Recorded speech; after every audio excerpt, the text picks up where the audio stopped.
Hey everyone, welcome back to Corporate Decoder, where we help you see through the corporate maze, but sometimes that maze has some rather large gates that swing open for everyone to see.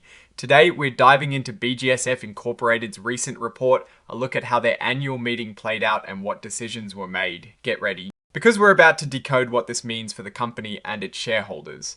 And before we jump in, if you love getting these clear, no-nonsense explanations of what these big corporate filings really mean, make sure you hit that subscribe button. Also, we have a fantastic Discord community where we break down these topics even further, so check out the link in the description below. Our focus today is on BGSF Incorporated's latest filing, giving us a snapshot of key events that happened around early November 2025. So BGSF Incorporated, which you might know by its stock ticker, BGSF is a company that has been around and they held their annual stockholder meeting on the 5th of November.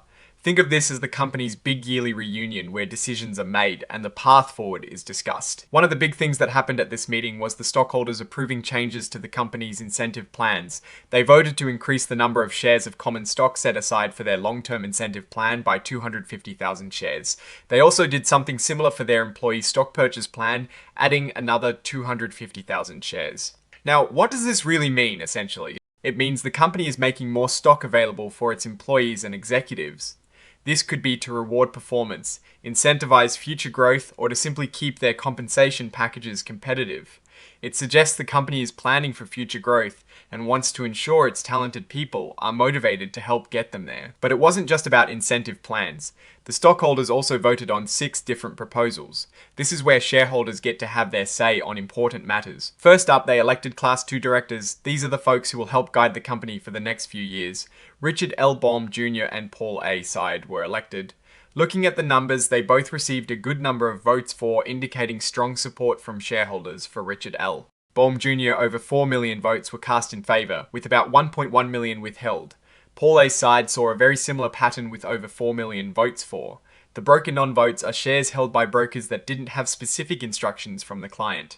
And it is worth noting that number was consistent for both nominees, around 1.6 million. This tells us that the existing leadership slate presented to the shareholders was generally approved. Next, the company asked shareholders to approve Whitley Penn LLP as their independent auditors for the upcoming fiscal year.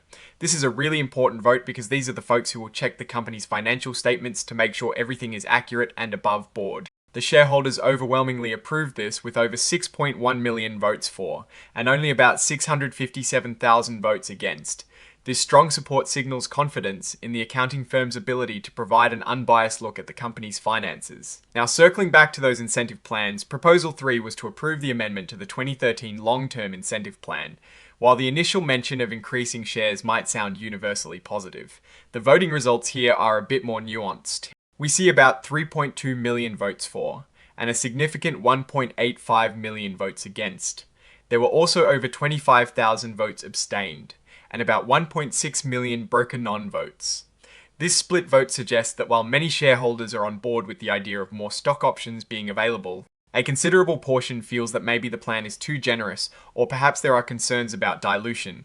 It is a clear sign that not everyone is completely comfortable with the details of this plan. Then we have Proposal 4, approving the amendment to the 2020 Employee Stock Purchase Plan.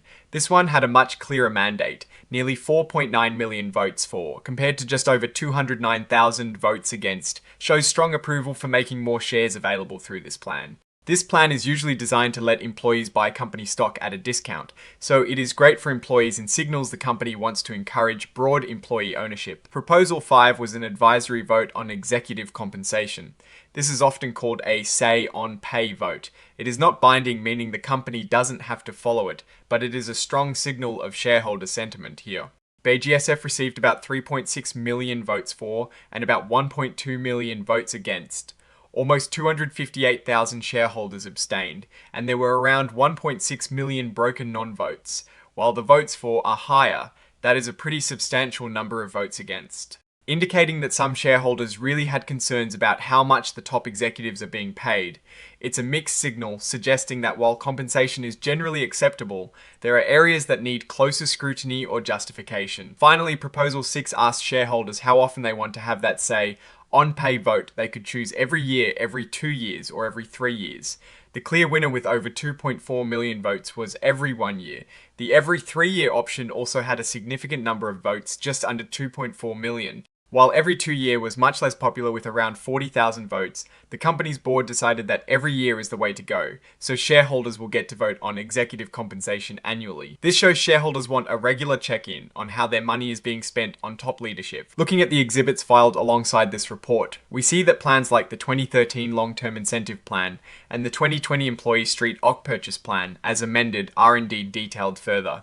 These documents, which were previously filed, provide the nitty-gritty details of how these stock awards and purchases work. And finally, signed off by Keith Schroeder, the Interim Co-Chief Executive Officer, Chief Financial Officer and Secretary. Dated the 7th of November 2025, this report officially records these company events. So, what is the big takeaway from all this for BGSF Incorporated?